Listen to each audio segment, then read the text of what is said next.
సరూర్ నగర్ చెరువును పునరుద్ధరిస్తామని హైడ్రా కమిషనర్ రంగనాథ్ అన్నారు. చెరువును అభివృద్ధి చేసేందుకు పరిశీలించామని వెల్లడించారు. మార్చి వరకు పూర్తి స్థాయిలో అభివృద్ధి చేస్తామని చెప్పారు. నిర్మాణాల జోలికి వెళ్లకుండా 90 ఎకరాలను అభివృద్ధి చేస్తామని ప్రకటించారు. చెరువులోకి మురుగునీరు రాకుండా చర్యలు తీసుకుంటామని తెలిపారు. చెరువులో పేరుకుపోయిన సీల్డ్ను పూర్తిగా తొలగించి గ్రౌండ్ వాటర్ పెరిగేలా చర్యలు తీసుకుంటామని తెలిపారు.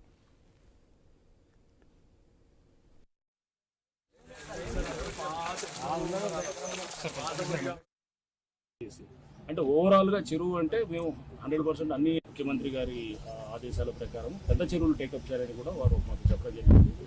సో అందులో భాగంగా ఇప్పుడు సరూర్ నగర్ని ఈ ప్రాంతంలో ఇంకొక చెరువులు కూడా టేకప్ చేసి గవర్నమెంట్ ప్రతిపాదనలు పంపించి త్వరలో ఇవన్నీ కూడా దాని పర్మిషన్స్ అన్ని రాగానే దీన్ని టేకప్ చేయడానికి కూడా మేము ఉన్నాము. అండ్ ఇక్కడ చూస్తే పక్కన పార్క్ ఉన్నది, ఇక్కడ ఎస్టీపీ కూడా ఉన్నాయి. ఎస్టీపీ కెపాసిటీని కూడా పెంచేటటువంటి విధంగా కూడా ఆల్రెడీ కూడా మాకు దీంట్లో లూప్ చేసుకుంటూ వాళ్ళని కూడా తీసుకొని ట్రీట్ చేసే వాటర్ అంతా కూడా చెరువులోకి వచ్చే విధంగా ఏదైతే అన్ట్రీటెడ్ ఉన్నాయో అదంతా కూడా సీవేజ్ అంతా కూడా పక్క నుంచి దీంట్లో చెరువులోకి మురికి నీళ్ళు